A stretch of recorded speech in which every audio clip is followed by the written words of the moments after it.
बिना एक भी दवा खाए और बिना चिकित्सक के पास जाए।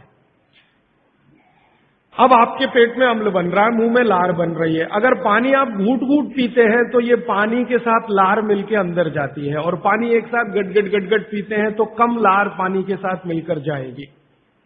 ये लार बन रही है अंदर जाने के लिए, बाहर निकालने के लिए नहीं, क्योंकि अंदर पेट के अम्ल को शांत रखना है, इसके लिए क्षार है। तो वो ये कहते हैं कि घूट घूट पिया पानी, अगर सिप सिप करके आपने पानी पिया तो ज्यादा लार अंदर जाएगी, तो अम्ल को शांत करने में मदद आएगी। इसलिए आपका पेट न्यूट्रल रहेगा और आपकी जिंदगी बिना किसी दवा और रोग के आराम से 100-150 साल हो जाएगी। इसलिए पानी घूट घूट भर के पिए, और एक साथ गटगट पानी पिएंगे तो लार पानी के साथ मिल नहीं पाएगी, तो अंतिम रूप में जब वो पहुंचेगा पानी तो खाली पानी होगा, और वो उतना न्यूट्रलाइज नहीं कर पाएगा, पेट को उस तरह से सामान्य अवस्था में नहीं ला पाएगा। हालांकि पानी भी अम्ल को कम करता है, क्योंकि अम्ल में पानी मिलाओ तो अम्ल की ताकत कम होती जाती है, तो पानी कम तो करेगा, लेकिन लार के साथ जो पानी कम करेगा वो बिल्कुल अद्भुत होगा। भागवत जी आगे कहते हैं, बहुत ही महत्व की बात है ये सब आपके लिए। वो ये कहते हैं कि जो व्यक्ति सिप सिप करके पानी पिए, वो देखें जानवर कैसे पीते हैं। चिड़िया कैसे पानी पीती है? चिड़िया एक ड्रॉप उठाती है, आप ध्यान देना, चिड़िया एक ड्रॉप उठाएगी, फिर उसको ऐसे ऐसे मुंह में चलाएगी, फिर पिएगी, फिर दूसरी ड्रॉप उठाएगी, फिर ऐसे ऐसे चलाएगी, फिर पिएगी। ऐसे कुत्ता है, पानी को चाट चाट के पिएगा, शेर पानी को चाट चाट के पिएगा। ज्यादातर जानवर पानी को ऐसे ही पीते हैं। वो जानवर हमसे ज्यादा स्वस्थ हैं, किसी को डायबिटीज नहीं है, कोई ओवरवेट नहीं है। हाँ, किसी को डायबिटीज नहीं, कोई ओवरवेट नहीं, किसी को जॉइंट्स पेन नहीं, किसी को कुछ नहीं, क्योंकि वो पानी पीने का नियम जानते हैं। बाघ भट्ट के पक्के चेले हैं ये सब जानवर, बिना बोले और बिना कहे। तो आप भी हो जाइए। भागवत जी कहते हैं कि पानी थोड़ा लीजिए, जैसे चिड़िया पीती है, उसको मुंह में चिड़िया ऐसे ऐसे करती है ना, घुमाती है, तो आप भी पानी को थोड़ा घुमाइए, फिर पी जाइए। थोड़ा पानी लीजिए, मुंह में भरिए, पीजिए, फिर पानी भरिए, फिर भरिए, फिर पीजिए, ताकि इधर उधर की सब लार पानी के साथ मिलकर अंदर जाए। अब वो ये कहते हैं कि जो ऐसे पानी पी लेगा कोई रोग आने की संभावना नहीं, माने आपके सारे रोगों की एक दवा। तो मैंने ये एक्सपेरिमेंट शुरू किया, ये मैंने पढ़ा था 6 साल पहले। भागवत जी को मैंने 6 साल पहले पढ़ना शुरू किया, 3 साल पढ़ने में लग गया और 3 साल समझने में लग गया। तो 6 साल पहले मैंने ये सूत्र पढ़ा था। मैंने कहा यार कुछ लोग हैं जो बीमार हैं बहुत, मैंने कहा तुम करके देख लो, भागवत कह रहे गलत तो रिजल्ट आने वाला नहीं। तो आपको सुनकर हैरानी होगी, हमारे जो दोस्त हैं, सहयोगी हैं, जिनका वजन बहुत ज्यादा था, उन्होंने पानी सिप सिप करके पीना शुरू कर दिया, और भोजन के 1.5 घंटे के बाद पानी पीना शुरू। ये 2 सूत्रों का ही परिणाम है कि सबके वजन पहले से आधे हो गए। एक तो मेरा दोस्त है जिसको मैं कभी आपके सामने खड़ा कर सकता हूं, 140 किलो का था वो, और 1.25 साल हो गया, लगभग अभी 1.5 साल है, अब 70 किलो का है, बिना कोई दवा खाए, बिना भोजन में कोई बदलाव किए, सिर्फ पानी पीने का तरीका बदला। फिर मैंने डॉक्टरों से बात की कि ये चक्कर क्या है, तो उन्होंने कहा बात सीधी सी ये है कि जो लार है ना, ये दुनिया की सबसे अच्छी औषधि है, इसकी मेडिसिनल प्रॉपर्टी सबसे ज्यादा है। आपने जानवरों को देखा होगा, उनको कभी भी कोई चोट लगे तो वो अपने लार से ही ठीक कर लेते हैं, चाट चाट के, क्योंकि उसमें मेडिसिन है। तो मनुष्य की लार में भी है। अब वो ये कहते हैं कि भारत के वो मनुष्य या स्त्रियां और पुरुष बहुत ही दुर्भाग्यशाली हैं जो इस लार को अंदर ले नहीं जा पाते। जैसे तंबाकू खाने वाले लोग थूकते ही रहते हैं, उसको थूकते ही रहते हैं, थूकते ही रहते हैं। गुटखा खाने वाले लोग, मावा खाने वाले लोग थूकते ही रहते हैं, थूकते ही रहते हैं। तो डॉक्टर लोग कहते हैं कि वो जिंदगी की सबसे महत्वपूर्ण चीज को थूक रहे हैं, जिसको बनाने के लिए भगवान ने 1 लाख ग्रंथियां आपके मुंह में दी हैं। आप जानते हैं ये लार पैदा होने में 1 लाख ग्रंथियों का काम होता है। 1 लाख ग्रंथियां हैं जो रात दिन आपके लिए लार बनाती हैं, और आप गुटखा खा खा के उसको थूकते रहते हैं, तो सड़क तो खराब करते ही हैं, अपने को उससे ज्यादा खराब करते हैं।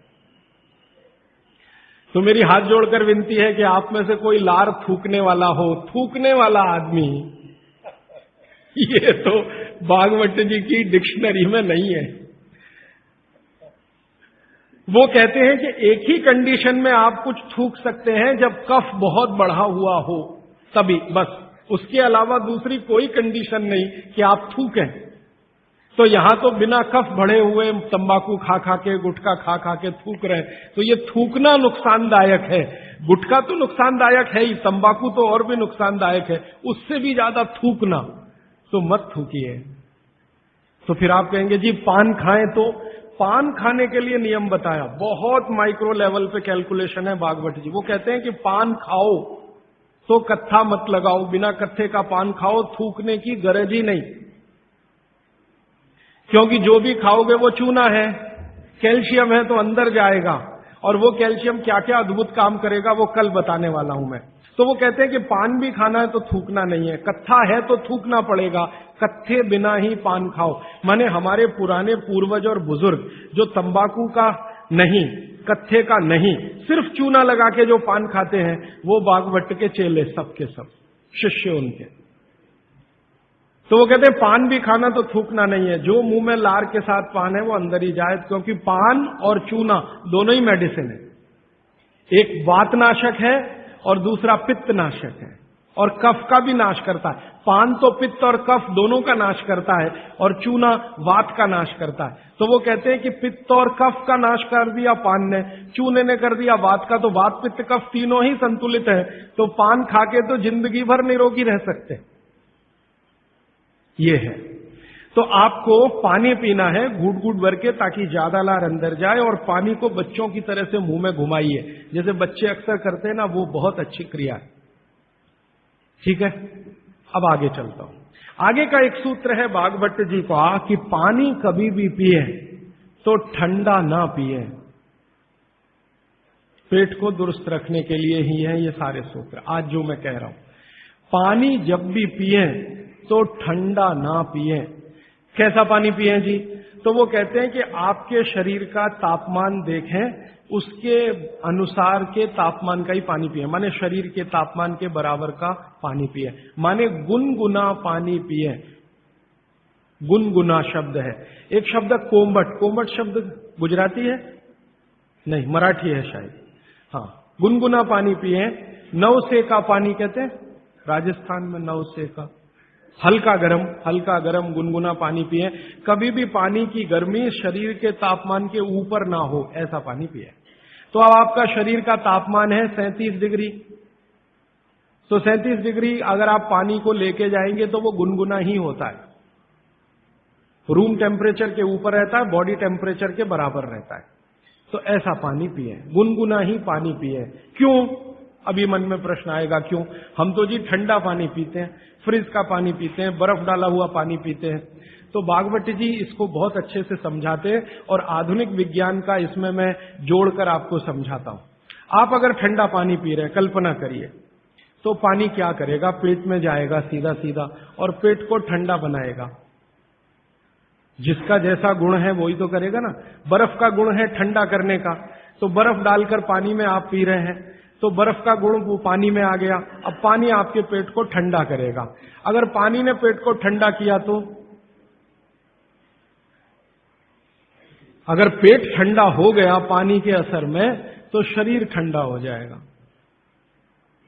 क्योंकि शरीर के सारे ऑर्गन पेट से ही जुड़े हुए हैं, चाहे वो आपका हार्ट हो, चाहे किडनी हो, चाहे लीवर हो। और अगर शरीर ठंडा हो गया तो जय राम जी की, जाइए यमराज के पास, यहां फिर आपके लिए कुछ नहीं है।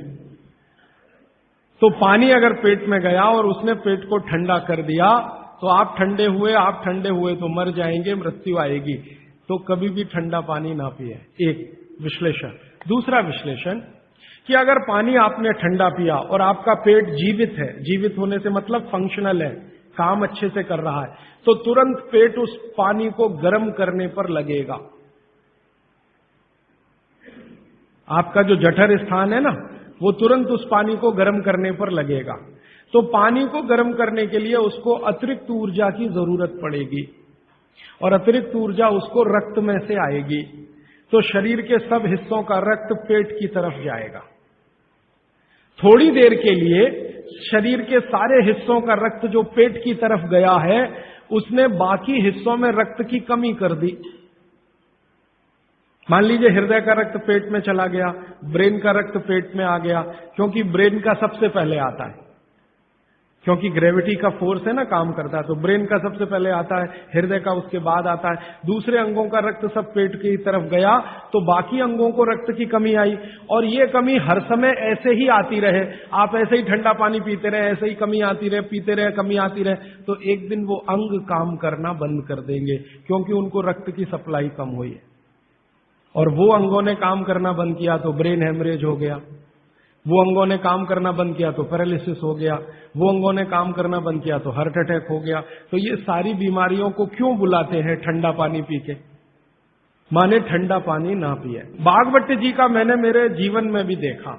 दुनिया में कुछ ऐसे लोग हैं जो एकदम चिल्ड वाटर पीते हैं।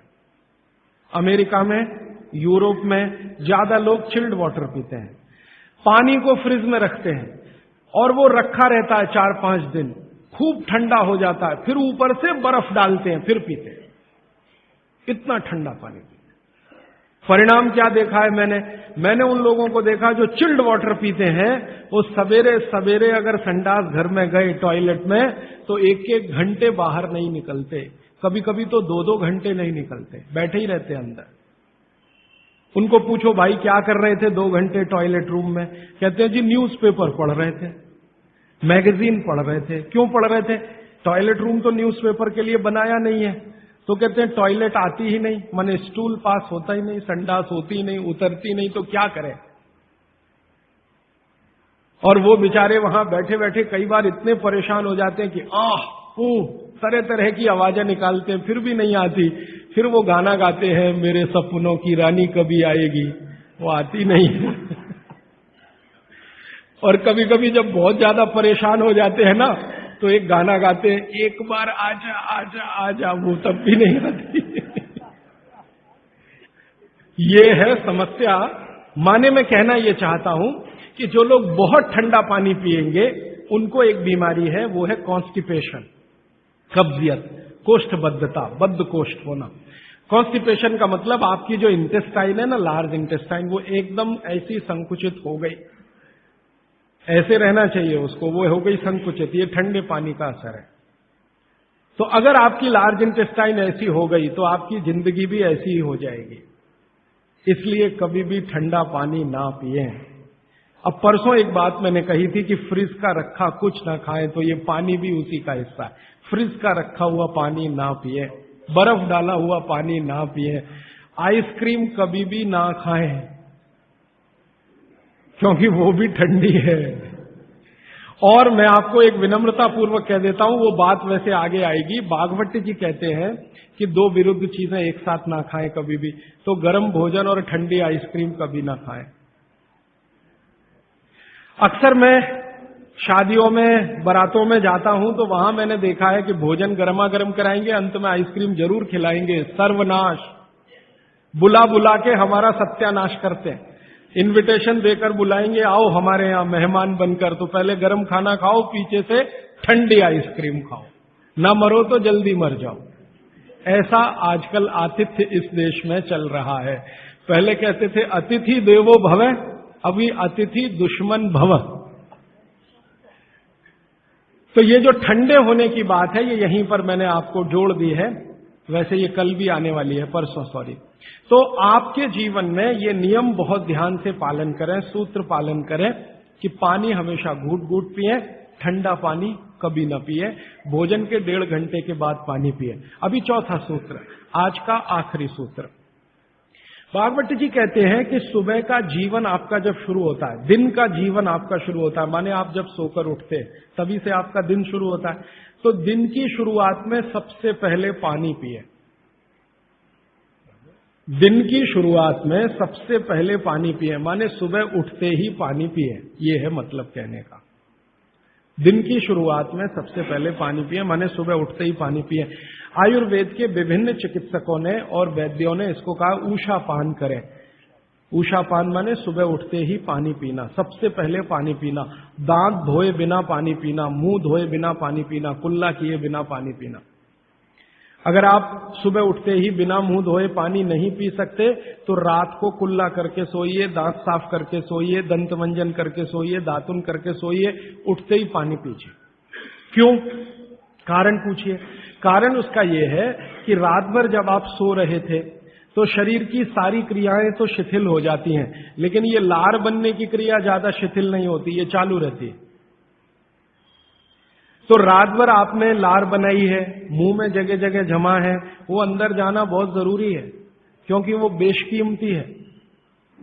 भागवत जी कहते हैं कि ब्रह्म मुहूर्त की जो लार होती है वो बाकी 24 घंटों में सबसे ज्यादा कीमती है। तो सुबह सुबह जो लार बन रही है ये अंदर जानी ही चाहिए, इसलिए बिना कुल्ला किए पानी पीने का नियम है। इसी को ऊषापान कहा जाता है। तो सुबह उठते ही पानी पिएं। कितना पिएं जी? तो उन्होंने 1 से 1.25 लीटर का कैलकुलेशन दिया वयस्कों के लिए। वयस्क माने 18 से 60 साल, 1 से 1.25 लीटर। और 18 से नीचे वाले जो लोग हैं उनके लिए 0.25 लीटर माने 750 ग्राम, और 60 के ऊपर वालों के लिए भी 750 ग्राम, 750 ग्राम। 750 ग्राम माने कम से कम 2 गिलास बुजुर्गों के लिए, 2 गिलास बच्चों के लिए, और 3 गिलास आपके उम्र के लोगों के लिए। कम से कम इतना पानी पिए। पीने का तरीका मैंने बता दिया, वो घूट घूट सिप सिप करके ही पीना है, मुंह में घुमा घुमा के पानी पीना है। भागवत जी ने ये जो कहा ना सुबह की लार बहुत कीमती होती है, मैंने इस पर थोड़े कुछ एक्सपेरिमेंट किए पिछले एक आध साल। बहुत सारे कुछ पेशेंट ऐसे हैं जिनको डायबिटीज है, और डायबिटीज की कंडीशन में आप जानते हैं कि कोई घाव हो जाए, घाव तो जल्दी भरता नहीं। तो मेरे पास ऐसे कुछ 8-10 पेशेंट हैं जिनको ऐसी ही कंडीशन है। डायबिटीज होने के कारण शरीर में फुंसी हो गई, फोड़ा हो गया, घाव बढ़ गया, वो भरता नहीं। मैंने उनको दवाएं बंद किया होम्योपैथी का। फिर मैंने कहा भैया, भागवत जी ने कहा कि सुबह की लार बहुत कीमती है, तुम ऐसा करो सुबह उठते ही जो लार है ना उसको लगाओ तुम्हारे घाव पे, और आप देखेंगे चमत्कार। 15 से 20 दिन में घाव भरना शुरू, 3 महीने में बिल्कुल बराबर। एक तो मेरे पास गैंग्रीन का पेशेंट है, गैंग्रीन हुआ, डॉक्टर कहता था पैर काटना ही पड़ेगा इसका, कुछ होता नहीं अभी और कोई। उसने बेचारे ने साल भर लार लगा लगा के ही अपना ठीक कर लिया। तब मेरे समझ में आया कि जानवर हमसे ज्यादा होशियार, चोट लगते ही वो चाटना शुरू कर देते। फिर मैंने एक और एक्सपेरिमेंट किया। मेरे पास कुछ छोटे बच्चे हैं जिनको चश्मे हैं आंखों पर। अब उनके माँ बाप बहुत परेशान है कि ये चश्मा कैसे उतरे, मोटे मोटे चश्मे हैं छोटे बच्चों।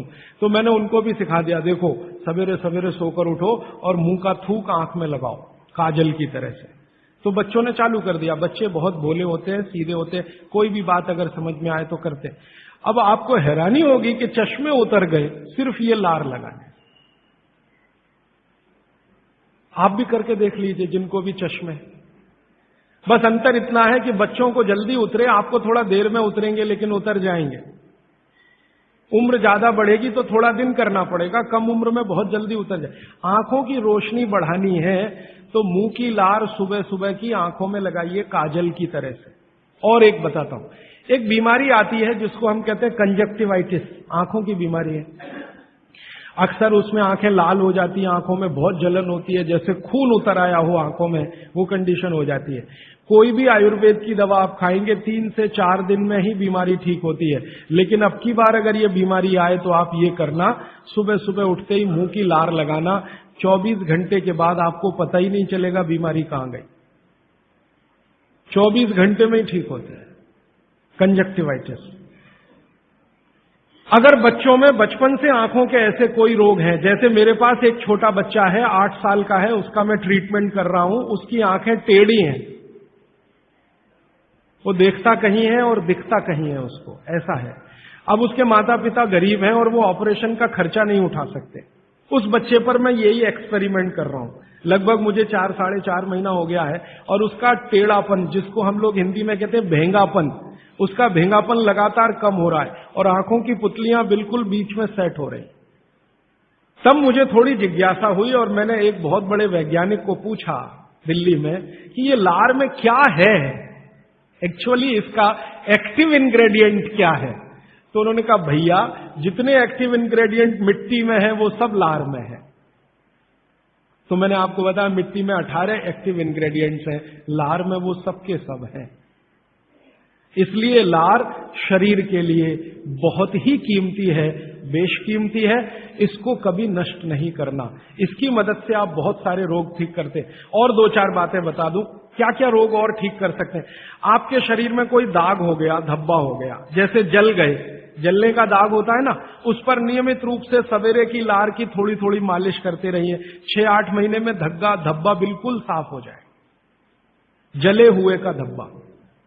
शरीर में और कोई ऐसा अंग में सफेद दाग दिख रहा है या काला दाग हो गया या फलाना हो गया या ढिमाका हो गया, एक्जिमा हो गया, मान लो खराब बीमारी की बात करूं, एक्जिमा हो गया, एक्जिमा पे रोज सुबह की लार लगाइए, मालिश करते रहिए, 6-8 महीने के बाद देखिएगा साफ। और एक्जिमा से भी ज्यादा खराब बीमारी है सोराइसिस, वो भी ठीक होती है इसी लार से। बस इतना है कि साल भर करना पड़े। मुफ्त का इलाज है, फोकट का इलाज। भागवत जी ने जितने भी इलाज बताए हैं सब फोकट के और मुफ्त के, बाहर जाने की जरूरत ही नहीं है। तो आप स्किन डिसीज में इसका एक्सपेरिमेंट करिए, आंखों की बीमारियों में इसका एक्सपेरिमेंट करिए, घाव हो जाए कहीं शरीर में उस पर एक्सपेरिमेंट करिए, फोड़े फिंसियों पर इसका एक्सपेरिमेंट करिए। मैंने ये चारों एक्सपेरिमेंट किए, बहुत अच्छे रिजल्ट हैं। आप भी करिए, रिजल्ट आपको भी मिलेंगे। बस इतना ही है कि आप दूसरों को भी बताते जाइए। तो आपने अपना दुख तो कम कर लिया, आप दूसरों का भी कम कराइए ना, तभी मोक्ष जाएंगे। तो मैंने आज आपको 4 सूत्र बताए, उनको फिर से रिपीट करता हूं। सूत्र बताना, ये 4 रिपीट करके खत्म, फिर प्रश्न। पहला सूत्र मैंने बताया था, भोजनांते विषमवारी, भोजन के अंत में पानी न पिए, लगभग 1.5 घंटे के बाद पानी पिए। दूसरा सूत्र मैंने बताया था, पानी हमेशा घूट घूट भर के पिए, सिप सिप करके पानी पिए। तीसरा सूत्र बताया था कि ठंडा पानी कभी ना पिए, हमेशा गुनगुना पानी पिए। और चौथा सूत्र बताया था कि आप सवेरे उठते ही सबसे पहले पानी पिए। ये चारों सूत्र भागवत जी ने कहा है पेट को दुरुस्त रखने के लिए सबसे आवश्यक है। माने जिंदगी भर आपका पेट और आपकी जठर अग्नि काम करती रहे, इसके लिए सबसे आवश्यक है।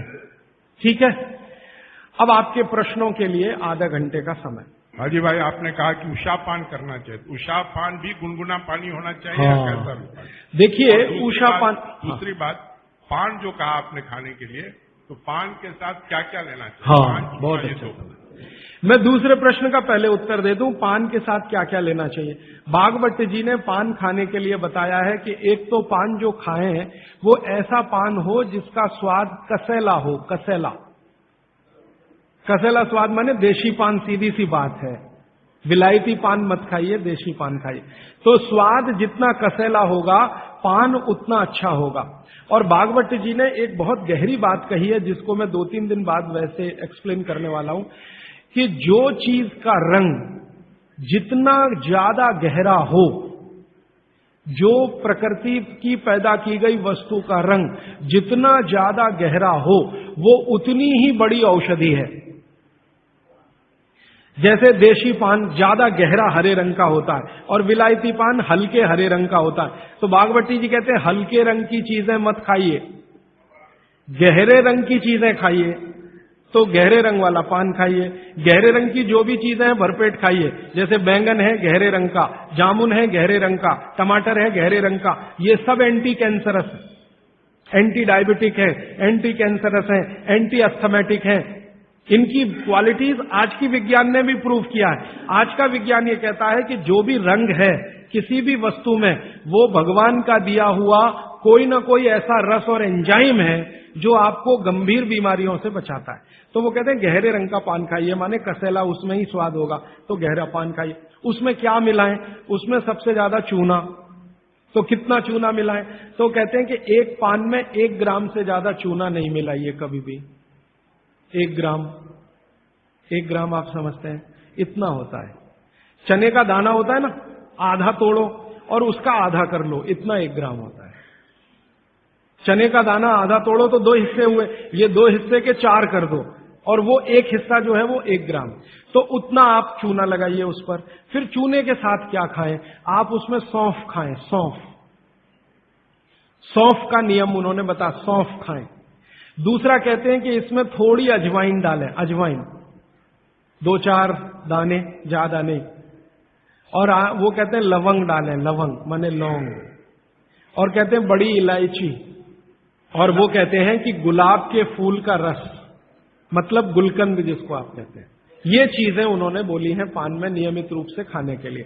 अब इसमें उन्होंने जो बोली नहीं है वो बात ध्यान रखिए, सुपारी कहीं नहीं कहा, कत्था कहीं नहीं कहा, तो मैंने सुपारी और कत्था छोड़कर ही पान खाएं, ठीक है। तो पान में क्या खाएं। दूसरा इन्होंने जो आपने पूछा कि सुबह का जो ऊषा पान का पानी है वो भी गुनगुना होना चाहिए, बागभट्टी जी कहते हैं जरूर गुनगुना होना चाहिए, जरूर गुनगुना। वो एक ही कंडीशन में कहते हैं कि अगर आप तांबे के बर्तन का रखा हुआ पानी सुबह पी रहे हैं तो उसको गुनगुना करने की जरूरत नहीं है, बाकी सभी पानी को गुनगुना करके ही पीना चाहिए। क्यों? ये जो तांबे के बर्तन में रखा हुआ पानी है उसमें वही क्वालिटी है जो गुनगुने पानी में है, इसलिए ताम्र पात्र के पानी को सुबह गर्म करने की जरूरत नहीं, रात में आपने भर के रखा, सुबह उठकर पी लिया। बाकी कोई भी पानी स्टील के बर्तन वाला है तो गुनगुना करिए, आप मिट्टी के घड़े का पानी है तो गुनगुना करिए। और आपके पास क्या होता है पानी भरने के लिए, और तीसरा कोई, एल्यूमिनियम में तो पानी कभी मत रखिए, प्लास्टिक में पानी कभी मत रखिए, स्टील वेसल्स में है तो गुनगुना करके ही पीजिए। स्टील वेसल माने स्टेनलेस स्टील के वेसल में पानी है तो गुनगुना ही पीजिए, मिट्टी के बर्तन का पानी है तो गुनगुना ही पीजिए। ताम्र पात्र एक उन्होंने कहा कि जिसके पानी को गर्म करने की जरूरत नहीं, सीधे पी सकते हैं। आप बोलेंगे जी क्या रोज दिन भर ताम्र पात्र का पानी पी सकते हैं? तो जरूर पी सकते हैं, 3 महीने, इसके आगे नहीं। ये आप जरा सोचिए ध्यान से। वो ये कहते हैं 3 महीने आप पी सकते हैं लगातार ताम्र पात्र का पानी, फिर बीच में 15-20 दिन का ब्रेक दे दीजिए, फिर 3 महीने पी सकते हैं, फिर 15-20 दिन का ब्रेक दे दीजिए, फिर 3 महीने पी सकते हैं। ये ब्रेक दे देकर पी सकते हैं। लगातार पिएंगे तो तांबे की अधिकता से होने वाली जो बीमारियां हैं वो हो जाएंगी। हाँ, सुबह तो लगातार पी सकते हैं, सुबह की तो कोई बात नहीं, ये पूरे दिन की बात हो रही है। कोई लोग ऐसे हैं कि पूरे दिन ही तांबे के बर्तन का पानी पीते हैं, तो बागभट्टी जी ये कहते हैं कि 3 महीने लगातार पीजिए पूरे दिन, फिर उसके बाद 15-20 दिन ब्रेक दे दीजिए, 15-20 दिन को दूसरा पानी पी, फिर आप वापस 3 महीने कर सकते हैं, फिर ब्रेक दे दीजिए, फिर तो 24 घंटे वाले जो लोग हैं ताम्र पात्र का पानी पीने वाले, उनके लिए ये नियम है। सुबह का तो ताम्र पात्र का ही सबसे अच्छा है जी। भोजन के बाद जो रस और मठा पीने के बताए थे आप, तो क्या ये आम्रशाही को शांति करेगी? हाँ, बहुत अच्छा सवाल है, बहुत अच्छा सवाल। देखिए, इस सवाल को मैं और थोड़ा विकसित करूं, मैं इंतजार कर रहा था कोई पूछे तो मैं बताऊं। ये सवाल कुछ इस तरह का है कि मट्ठा है ना, उसमें पानी ही है, आप जानते हैं, शायद उसमें 90% तक पानी है, दही तो सिर्फ 10% होता है, और जूस पी रहे हैं उसमें भी पानी ही है, और दूध पी रहे हैं उसमें भी पानी है। अब बागभट्टी जी एक तरफ तो कह रहे हैं कि खाने के बाद पानी मत पियो, और दूसरी तरफ कह रहे हैं मट्ठा जरूर पियो, दूध जरूर पियो, और फल का रस पियो, तो उसमें तो पानी ही है। तो क्या वो पानी जठर अग्नि को शांत नहीं करेगा? प्रश्न ये है। ये पूरा नहीं पूछ पाए, मैंने पूरा कर दिया। तो क्या वो पानी जठर अग्नि को शांत नहीं करेगा? इसका बहुत ही सुंदर एक्सप्लेनेशन बागभट्टी जी करते हैं। वो ये कहते हैं कि पानी का जो गुण है वो अपना कुछ नहीं, ये बात ध्यान से समझिए, पानी का जो गुण है वो अपना कुछ नहीं है, पानी को जिस पात्र में रखा है या जिसमें मिलाया है उसी का गुण वो धारण करता है। आपने एक पुराना गाना सुना है, पानी रे पानी तेरा रंग कैसा, फिर आगे है जिसमें मिला दो उस जैसा। तो पानी का रंग, गुण और धर्म तीनों ही वही होते हैं, वो जहां मिल गया। तो आपने पानी को मिलाया दही में, तो अब वो पानी का गुण नहीं है, अब वो दही का गुण धारण करेगा। पानी को आपने मिलाया जूस में, माने फल में, तो फल के जो गुण हैं वो पानी में आ जाएंगे। और पानी है दूध में, तो दूध के सारे गुण वो धारण कर लेगा। तो पानी अगर सीधा पी रहे हैं इंडिपेंडेंट, तब उसके अपने गुण धर्म होते हैं, लेकिन मिलाया हुआ पानी जब भी किसी वस्तु के साथ आप पिएंगे तो उस वस्तु का गुण पानी में आएगा। इसलिए मट्ठा पीने को खुली छूट है, पेट भर के पीजिए। दूध पीने को खुली छूट है, पेट भर के पीजिए। जूस पीने को भी खुली छूट